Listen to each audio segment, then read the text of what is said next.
இன்றைக்கி நாம் இதை பற்றி பார்க்க போகிறோன்னா ரக்ஷாவுடைய ஸ்பைருலினா கேப்சியூல். இந்த ஸ்பைருலினான்னு என்னன்னு பார்த்தீங்கன்னா, அது வந்து சுருள் பாசி இல்லை கடல் பாசின்னு சொல்லுவாங்க. இந்த ஸ்பைருலினா வந்து ஃப்ரெஷ் வாட்டரில் இல்லை சால்ட் வாட்டரில் வளரும். ஸோ நீர்நிலைகள் எங்கே இருக்கோ அந்த இடத்துல தான் இந்த ஸ்பைருலினாவை நம்ம வந்து பார்க்க முடியும். ஆக்சுவலாக இந்த ஸ்பைருலினா வந்து சைனோபாக்டீரியா இனத்தை சார்ந்தது. மொத்தமாக பார்த்திங்கன்னா 25,000க்கும் மேலே கடல் பாசி இருக்குது அப்படின்னு சொல்கிறாங்க. ஆனாலும் நான் இதில் வந்து சாப்பிடக்கூடியது வெறும் 75 மட்டும்தான். அந்த சாப்பிடக்கூடியதில் முதல் இடத்துல இருக்கிறது இந்த ஸ்பைருலினா. ஸோ இந்த ஸ்பைருலினா ஏன் இவ்வளோ ஒரு இம்பார்ட்டண்ட்டாக சொல்கிறாங்க அப்படின்னு பார்த்திங்கன்னா, 45 விதமான ஊட்டச்சத்துக்கள் இந்த முழுசாக இந்த ஸ்பைருலினாவில் கிடைக்கக்கூடியதாக இருக்குது.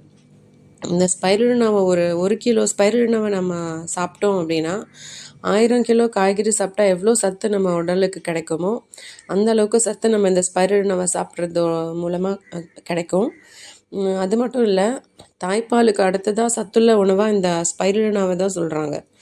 ஸோ அந்தளவுக்கு இந்த ஸ்பைருலினா வந்து சத்துள்ளதாக இருக்குது. கேரட்டில் இருக்கிறத விட 10% அதிகமான இந்த பீட்டா கேரட்னு சொல்கிற ஒரு விஷயம் வந்து இந்த ஸ்பைருலினாவில் இருக்குது. இந்த ஸ்பைருலினாவை நம்ம சாப்பிட்றதால என்னெல்லாம் பெனிஃபிட் ஏற்படுது அப்படின்னு சொல்லி பார்க்கலாம். இப்போ நம்ம ஒரு டேபிள் ஸ்பூன் ஸ்பைருலினா சாப்பிடும்போது நமக்கு என்னெல்லாம் சத்து கிடைக்குதுன்னு பார்த்திங்கன்னா, 4 gram protein, 14% thiamine, 20% riboflavin, 6% niacin, 4% copper, 11% iron. So இந்த மொத்த சத்துக்களும் நம்மளுடைய உடலுக்கு கிடைக்கக்கூடியதான் இந்த ஸ்பைருலினா இருக்குது. அது மட்டும் இல்லை, இந்த ஸ்பைருலினாவில் வந்து மெக்னீஷியம், பொட்டாசியம், மேக்னீஸ் இதெல்லாமும் இருக்குது. இந்த ஃபேட்டு, இந்த ஒமேகா 6, ஒமேகா 3 இந்த ஃபேட் கூட 1 கிராம் ஸ்பைருலினாவில் அவைலபிளாக இருக்குது. அது மட்டும் இல்லை, நீங்கள் இப்போ கொலஸ்ட்ரால் எடுத்துக்கிட்டிங்கன்னா உடலில் வந்து 2 விதமான கொலஸ்ட்ரால் இருக்குது. குட் கொலஸ்ட்ரால், பேட் கொலஸ்ட்ரால்னு சொல்லுவாங்க. குட் கொலஸ்ட்ரால் ஆக்சுவலாக நம்ம உடம்புக்கு வந்து ரொம்ப தேவையானது. அந்த குட் கொலஸ்ட்ரால் குறைஞ்சிருக்கக்கூடாது, அது கரெக்டான லெவலில் தான் இருக்கணும். அதே மாதிரி பேட் கொலஸ்ட்ரால் உடம்புக்கு தேவையில்லாதது, அது ரொம்ப இன்க்ரீஸ் ஆகக்கூடாது. அது இன்க்ரீஸ் ஆச்சுனாலோ இல்லை குட் கொலஸ்ட்ரால் குறைஞ்சாலோ நம்மளுடைய ஹார்ட்டுக்கு வந்து ப்ராப்ளம் ஆகும்.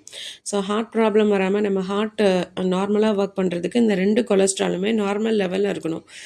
பேட் கொலஸ்ட்ரால் இன்க்ரீஸ் ஆகக்கூடாது, குட் கொலஸ்ட்ரால் குறையக்கூடாது.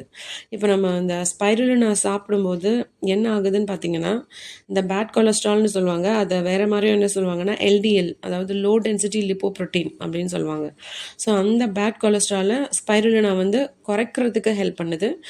அது மட்டும் இல்லை, ஹெச்டிஎல்னு சொல்கிற குட் கொலஸ்ட்ரால், அதாவது ஹை டென்சிட்டி லிப்போப்ரோட்டீன், இந்த ஹெச்டிஎல்னு சொல்கிற குட் கொலஸ்ட்ராலை அதிகமாகிறதுக்கும் ஸ்பைருலினா ஹெல்ப் பண்ணுது. மொத்தத்தில் நம்மளுடைய ஹார்ட்டை ப்ராப்பராக ஃபங்க்ஷன் பண்ணுறதுக்கு ஸ்பைருலினா ரொம்பவே ஹெல்ப்ஃபுல்லாக இருக்குது. அது மட்டும் இல்லை, இப்போ நம்ம அத்லெட்ஸு இல்லை இந்த பாடியை ஃபிட்டாக வச்சுக்கணும்னு நினைக்கிறவங்களாம் ஓவராக எக்ஸசைஸ் பண்ணியிருப்பாங்க. ஸோ அப்படி ஓவர் எக்ஸசைஸ் பண்ணுறதுனால என்ன ஆகும்னு பார்த்திங்கன்னா மசில் டேமேஜ் ஆகும். ஸோ அந்த மாதிரி மசில் டேமேஜ் ஆன அத்லெட்ஸ்க்கோ இல்லை ஓவர் எக்ஸசைஸ் பண்ணவங்களுக்கோ திருப்பி அந்த மசிலை வந்து ரெக்கவர் பண்ணுறதுக்கு ஸ்பைருலினா ரொம்பவே ஹெல்ப்ஃபுல்லாக இருக்குது. நம்ம ஸ்பைருலினா சப்ளிமெண்ட்டை எடுக்கும்போது அவங்களுடைய மசில் டேமேஜ் நார்மல் ஆகும்.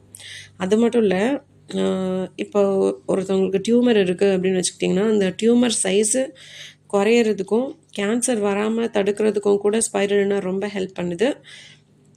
பிளட் ப்ரெஷர் இருக்கிறவங்க கூட ஸ்பைருலினாவை எடுத்துக்கலாம்.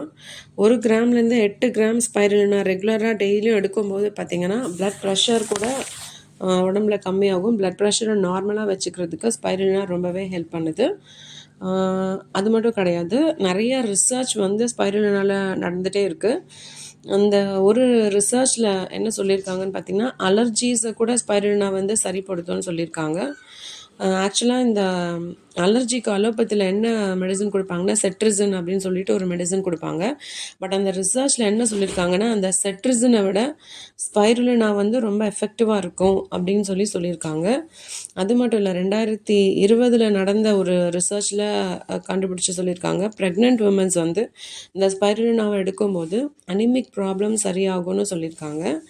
அதே ரிசர்ச்சில் சொல்லியிருக்காங்க, யங் ஏஜில் இருக்கிறவங்க அவங்களுக்கு வந்து அயர்ன் டிஃபிஷியன்சி வந்தால் இந்த ஸ்பைருலினாவை சாப்பிடும்போது அந்த அயர்ன் டெஃபிஷியன்சிலேருந்து அவங்க வெளியே வந்து நார்மல் ஆக முடியும் அப்படின்னு சொல்லியிருக்காங்க. அது மட்டும் கிடையாது, இந்த சுகர் லெவலை சரிப்படுத்துறதுக்கும் ஸ்பைருலினா வந்து ஹெல்ப் பண்ணுது. டெய்லியும் ஒரு 8 கிராம் ஸ்பைருலினா எடுக்கும்போது ஃபாஸ்டிங் பிளட் சுகர் குறையும். ஃபாஸ்டிங் பிளட் சுகர் லெவல் வந்து குறையும். டைப் 2 டயபெட்டிஸும் கண்ட்ரோல் ஆகும் அப்படின்னு சொல்லியிருக்காங்க. 5 வயசுக்கு மேலே இருக்கிறவங்க இந்த ஸ்பைருலினாவும் ஆம்லாவும் சேர்த்து எடுக்கும்போது அனைத்து விதமான ஊட்டச்சத்தும் நமக்கு உடம்புக்கு தேவையான அத்தனை சத்துக்களும் அவங்களுக்கு வந்து கிடைக்கும். ஸோ இந்த ஸ்பைருலினாவை நம்ம ரக்ஷா நிறுவனத்தில் கேப்சியூலாக கொடுக்குறாங்க. ஸோ இதே ஸ்பைருலினாவை நம்ம வெளியே வாங்கினா பல ஆயிரங்களில் அதோட ப்ரைஸ் இருக்குது. மோர் தென் 2000 தான் இருக்கும். பட் நம்ம ரக்ஷா நிறுவனத்தில் மிகவும் குறைந்த ப்ரைஸில் எல்லோரும் ஈஸியாக வாங்கி பயன்படக்கூடிய வகையில் தான் அதோட ப்ரைஸையும் வந்து ஃபிட் பண்ணியிருக்காங்க. ஸோ எல்லாருமே இந்த ஸ்பைருலினா கேப்சியூலை வாங்கி பயன்படுத்த முடியும். இவ்வளோ நன்மைகள் இருக்கிற இந்த கேப்சூல் எல்லாருக்கும் ரீச் ஆகணுன்ற வகையில் லோ ப்ரைஸ்லேயும் கொடுக்குறாங்க. நாமளுமே இந்த ஸ்பைருலினா கேப்சூலை வாங்கி பயன்பெறுவோம். Wish you growth. Thank you so much.